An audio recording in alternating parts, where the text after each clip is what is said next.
Hola, soy la Basmati, de nuevo con vosotros. Hoy os voy a hablar de Pablo Serrano.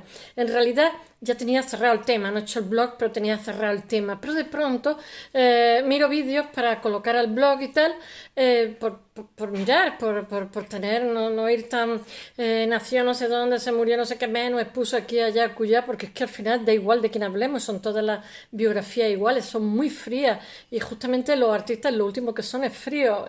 Entonces, pues buscando aquí y allá, digo, bueno, voy a ver si encuentro alguna exposición y alguna, yo qué sé, ¿cómo se dice?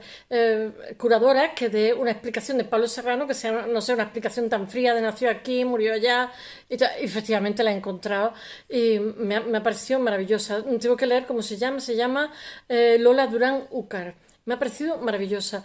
Y bueno, entonces lo que he hecho, ella ha dado una percepción subjetiva de Pablo Serrano, ya sabéis que compone el grupo El Paso junto con Millares, ¿cómo se llama? Bueno, en fin, con todo lo que he estado hablando de Cano Gar, Chirino, Saura, os voy a hablar de todo y cada uno, porque es la primera vanguardia española como tal, consolidada del informalismo, que además por mucho que ellos sean antifranquistas, se dejan mecer por el poder, ya que el poder vende la marca España como un país democrático, como lo hicieron también los americanos, y es que con esa capacidad que tiene el arte de publicitarse a sí mismo, de venderse, pues bueno, y la verdad es que lo consiguen. Y después muchas veces aquí en España no se les permitía hacer determinadas cosas, pero que para un artista que te promocione el Estado, eso es como un sueño para cualquiera. Y en ese sentido sí que tuvieron sus contradicciones, ¿no? Porque por un lado se hacían los estrechos y por otro lado los promocionaban. Pero bueno, en ese sentido España siempre ha sido una cantera de artistas, desde recién acabada la guerra civil con Eugeni Dors, Xenius, que organiza los salones de otoño, yo qué sé, cantidad de cosas, o sea, siempre, por mucha pobreza que hubiera, siempre había emergentes, siempre había artistas que querían llegar a ser, digamos, más conocidos y siempre había convocatoria, la Bienal de Hispanoamericana de Arte, no sé, infinidad de cosas. Y entonces, pues, cuando es la Bienal de Venecia, pues, digamos, los asesores de Franco le dicen, pues que vayan estos, que por muy comunistas que sean, nos representan estupendamente y para eso eran listos como el hambre. Bueno, esta señora que he encontrado, os voy a hablar, para mí esto es la subjetividad y luego hablaré de la objetividad, dónde nace, dónde expone por todo el mundo, de Guggenheim, yo qué sé, por todos sitios. Pero es, como he dicho, es como muy, muy fría. Y ahora voy a dar una versión de las bodegas, que son hace como unos 70, y las representan en la Bienal de Venecia del año 1962, que va a ir él. Y esta señora habla, y he tomado cosas de ella, de Lola Durán Úcar, que es la que organiza esta exposición, y es una maravilla. La percepción que da del artista me parece más cercana, más cálida. Bueno, eso es lo que quiero hablar. Ella habla de cuando en un momento dado él lo mandan a la Bienal de Venecia. Él ha nacido en 1908 y él ha estado en Uruguay y Argentina, primero en Argentina y luego en Uruguay, y viene a España con 55, 56 años, que no se lo lleva el viento, es como a Periquillo Sarmiento. Pero él entra por la puerta grande porque se presenta a la Bienal Hispanoamericana de Arte y claro, y gana el premio. Pero él venía aquí a España con una beca del gobierno uruguayo y entonces aprovecha para ver Europa con su mujer y un amigo que es crítico de arte. Y bueno, ahora lo contaré.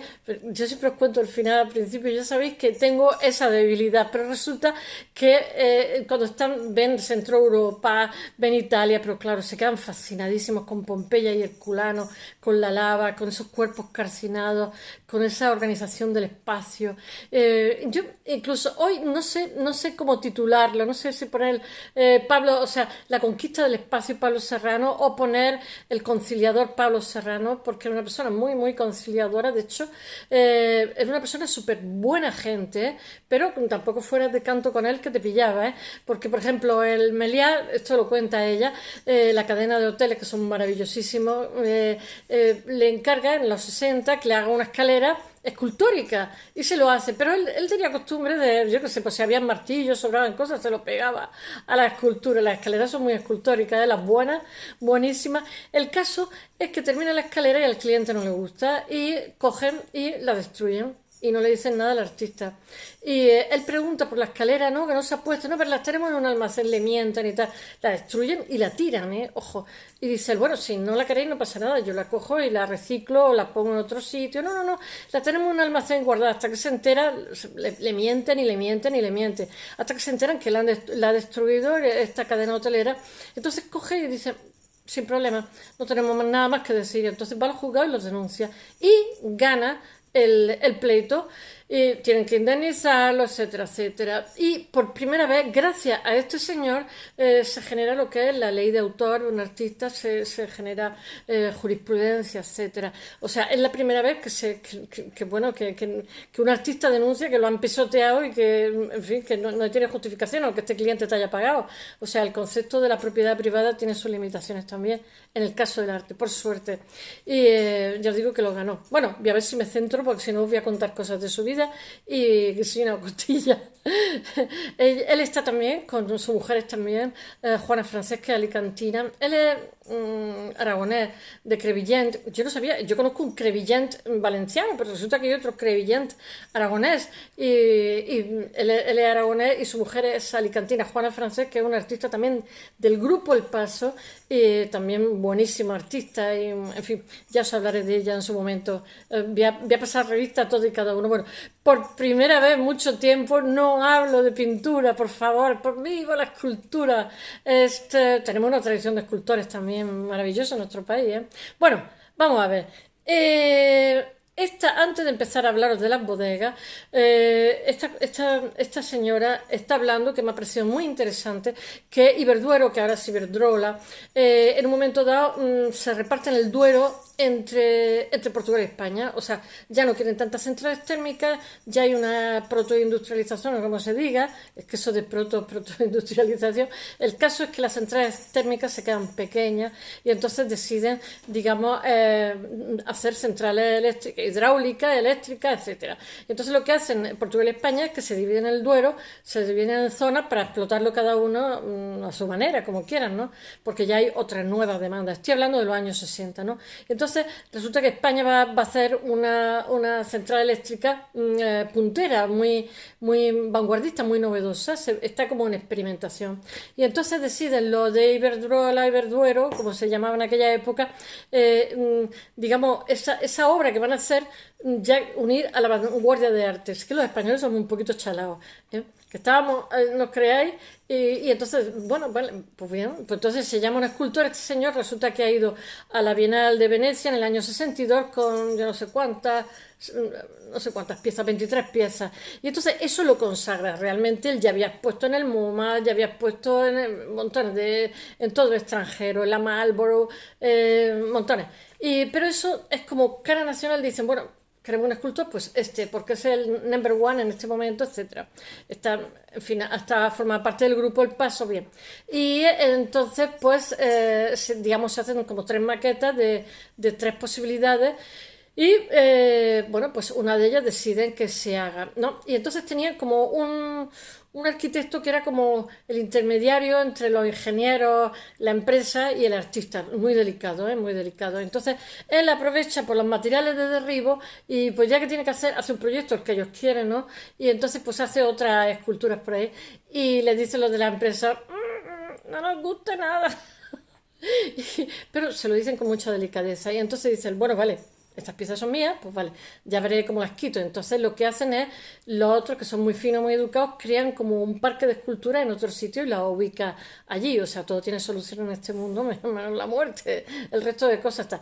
Y bueno, se habla sobre eso. Entonces la exposición que se hace sobre este señor, Palo Serrano, y se hace también sobre esta escultura que pone, que la tuvo que hacer en un sitio alejadísimo, complicadísimo, que por lo visto es muy, muy bonito, no sé cómo se llama, al de Ávila. Está como, tiene que pasar por Salamanca, pero es un caminuco que solamente en un sentido y está en un lugar, claro, la zona está intacta, está perfecta para todo, de naturaleza y de todo. Y de hecho Unamuno, es que no me acuerdo cómo se llama. Bueno, realmente hay una especie de unir la tecnología punta con la vanguardia. Estos son los vanguardistas del momento y este hace una pieza preciosa por allí y lo que a la empresa no le gusta se lo lleva al otro lado. Bueno, voy a ver si soy capaz de organizar una genealogía, o sea, cuando llega, cuando tal. Bueno, esta señora, esta curadora, habla de las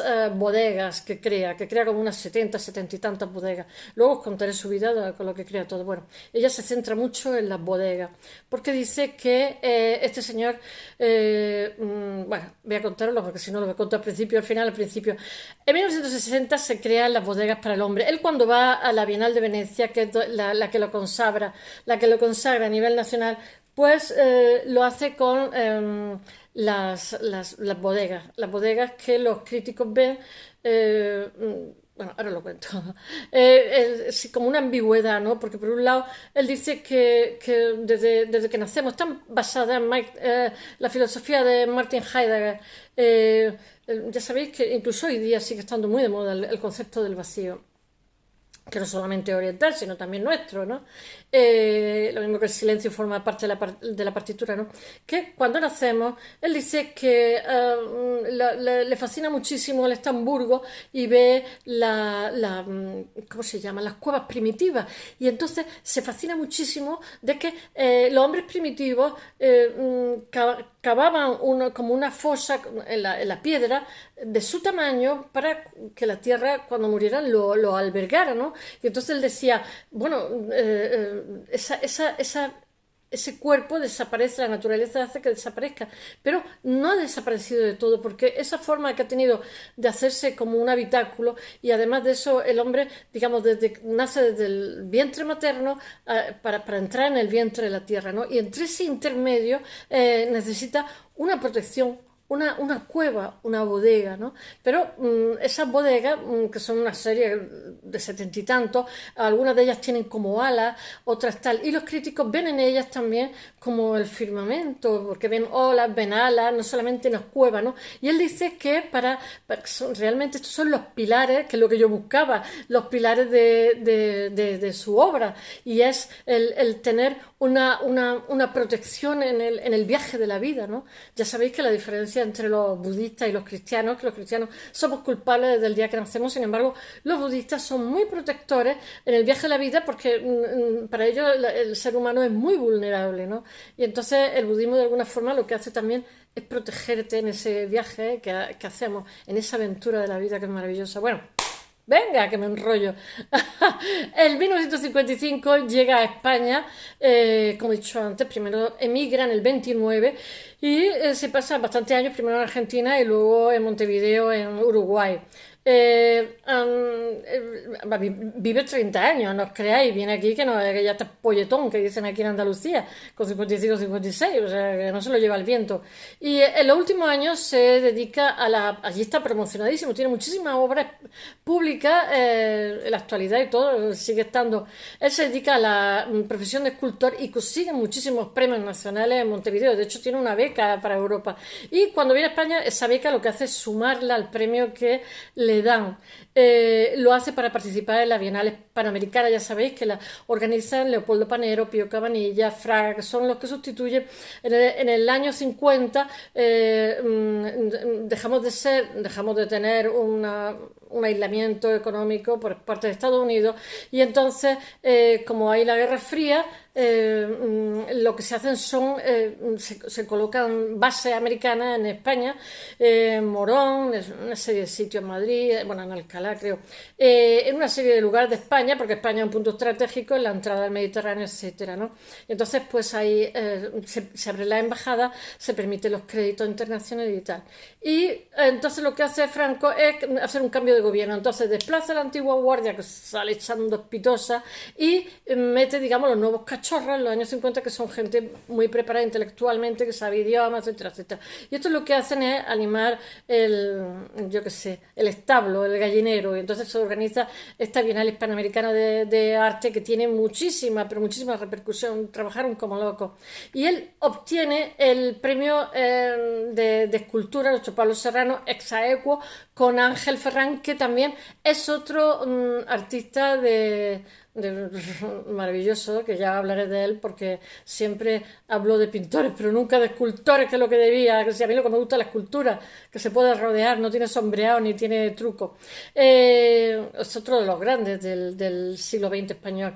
Bueno, Pablo Serrano llega con 55 años aquí a España y cuando entra no lo hace como un principiante para abrirse camino, ya lo hace como una persona, entra por la puerta grande, como los toriles, como la corrida de toros. En ese momento, ahora no se puede decir eso, que políticamente es poco correcto. No sé por qué no lo toman con los mataderos, que me hace muchas gracias. Antitaurinos, pero ¿y los mataderos, que son mil veces peor, que torturan a los animales? Bueno, en ese momento se inicia una serie de viajes con una beca que le han concedido, ¿cómo se llama?, el gobierno uruguayo, y aprovecha el dinero como he dicho antes, del premio con la beca y se va a recorrer Europa con su mujer y un amigacho. Y entonces no sé lo que el premio de la Bienal, ¿no? Y lo primero que hace es ir a Italia. Él se va con Moreno Galván y con su mujer, que es Juana Francés, como he dicho, que también os tengo que hablar de ella. Que Moreno Galván será un grandísimo compañero en su trayectoria artística y hablará después, hablará bastante de él. Me parece Pablo Serrano, creo que vive 90 y tantos años. Viaja a Italia, es más vida que los gatos. Viaja a Italia y a toda Centro Europa, pues realmente es Italia la que le impacta en todo este viaje. Él tiene un diario, pero no es una persona ordenada, como diría yo, que escribe todos los días, metódico y tal. No, no, no. Su diario lo que hace es solamente apunta aquello que le impacta. Y entonces apunta muchísimo de Pompeya y Herculano. Y le dice que, bueno, que es lo que más le impresiona de todo el viaje, que le parece bellísimo. Y bueno, que realmente él va dejando notas de todo lo que le impresiona y hace mucho énfasis de su viaje, como he dicho, de Italia. Italia es lo que más le gusta por montones de motivos.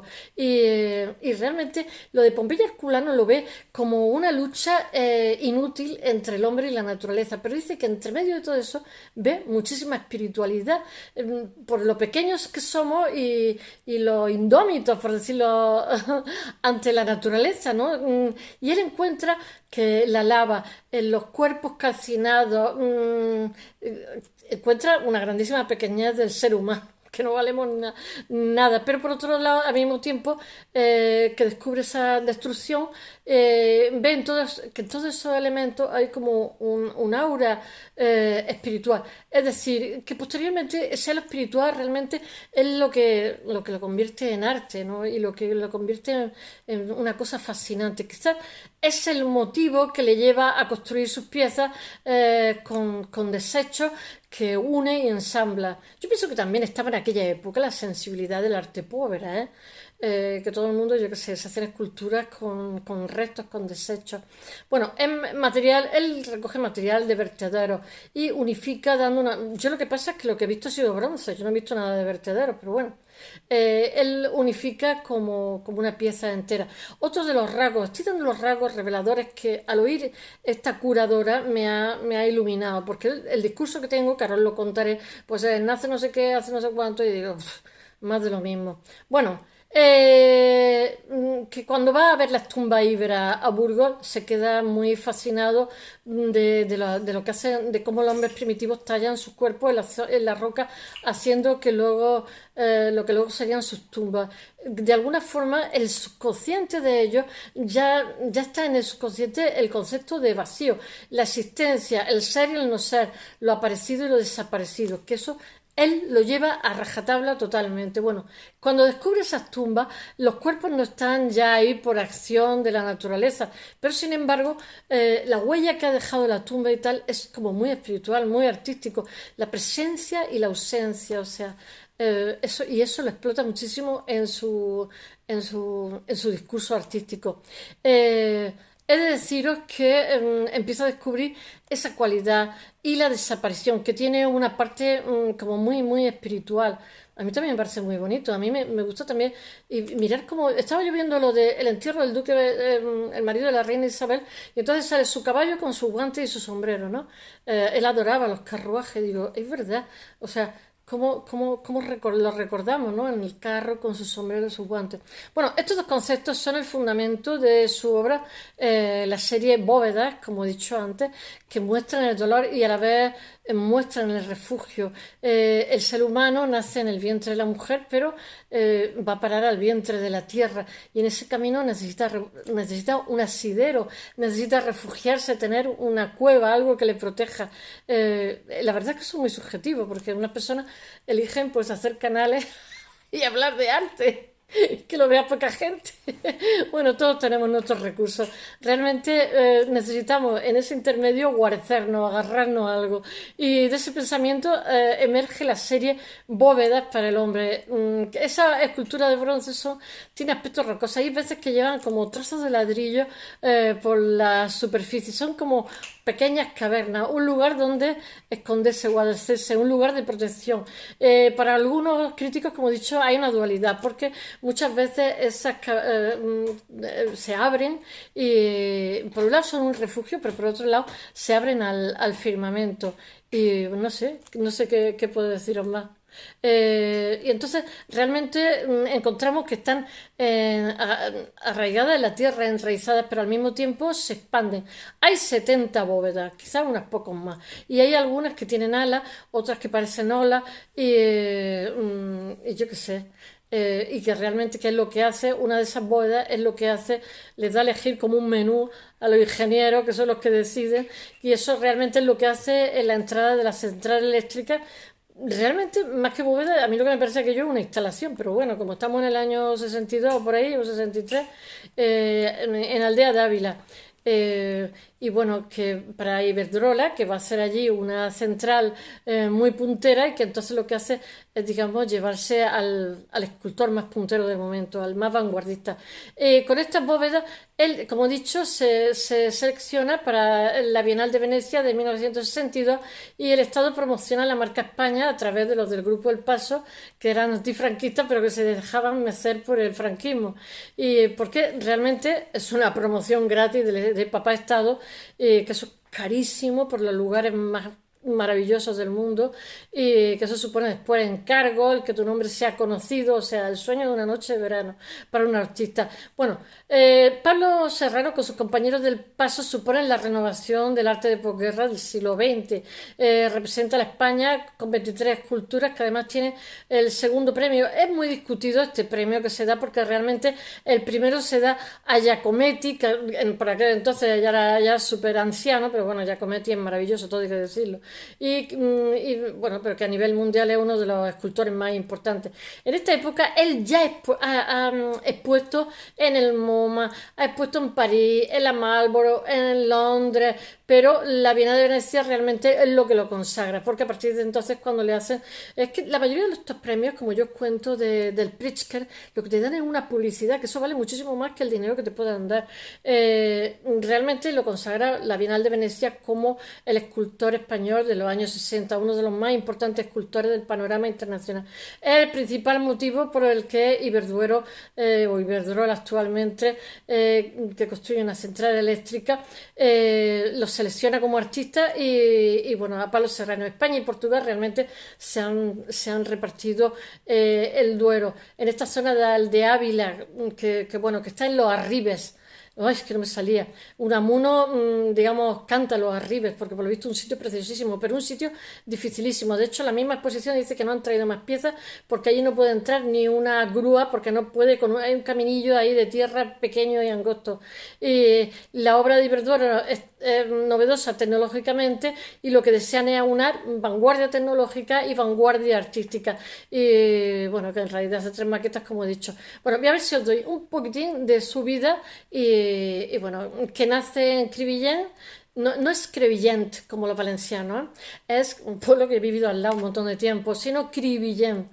El 10 de febrero de 1908, yo creo que el más mayor del grupo El Paso, bueno, porque todos habían nacido el veintitanto y otros algunos del 30 y algo. Es un escultor considerado uno de los artistas más importantes del siglo XX. Estudia escultura primero en Zaragoza y luego se va a Barcelona, donde permanece hasta el año 1929, que emigra a Argentina. Argentina. Ya sabéis que era el gran Buenos Aires. Argentina en aquella época era una potencia mundial. Y bueno, el 29 ya sabéis que hubo un crack, pues me imagino que si no se vio el futuro y le salieron cosas en Sudamérica, pues se fue para allá. Después se va a Montevideo, como he dicho antes, y su estancia se dilata como 30 años.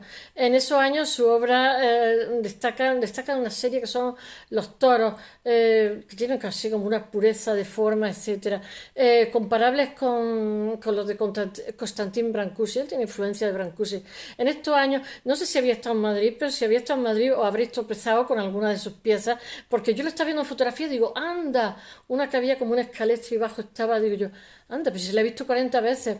Bueno, él hace amistad con Lucio Fontana y Joaquín Torres García, que son los que lo ponen como al día de las vanguardias que están ocurriendo en Europa en ese momento. Y entre 1944, 51 y 54 consigue el primer premio nacional del Salón de Bellas Artes de Montevideo. Él en Sudamérica está estupendamente, yo no sé por qué le pica el gusanillo y se vuelve a España cuando ya es un escultor totalmente reconocido. Allí tiene muchísimas, pero muchísimas obras públicas en Uruguay y en Argentina, pero sobre todo en Uruguay. Bueno, en la actualidad hay obras suyas en espacios públicos por todo el mundo. En Argentina, Uruguay, Puerto Rico, México, yo qué sé, montones, ¿eh?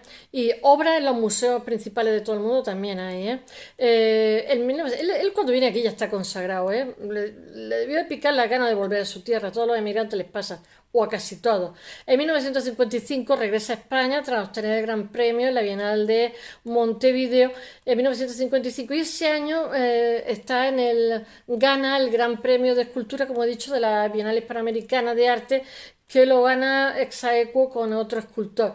Él es cofundador también del grupo El Paso, yo creo que es de los últimos que llegan, ¿eh? Junto a Saura, yo que sé, Millares, Canogar, Juana Francés, que es su pareja.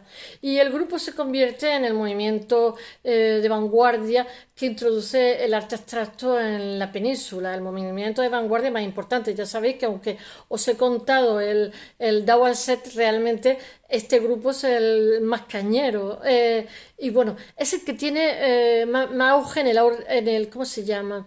En el arte de la España de posguerra y continúa esculpiendo de forma incesante. En 1957 realiza una exposición individual en el Ateneo de Madrid y muestra obras expresionistas y bueno, y interpretación del retrato que sabe o sea, captar de forma magistral. Bueno, él mismo define como rostros metafísicos, que realmente son obras abstractas y bueno, que lo que él hace es reinventar la tradición de la forja que ya había iniciado, como sabéis, Julio González. De Julio González me conozco toda la obra porque el Iván se le donó todo el fondo. Sabéis que es valenciano, ¿no? Después inicia su serie de quema para la que utiliza, ¿cómo se llama? El fuego como método de destrucción, que a la vez tiene como de destrucción y de creación.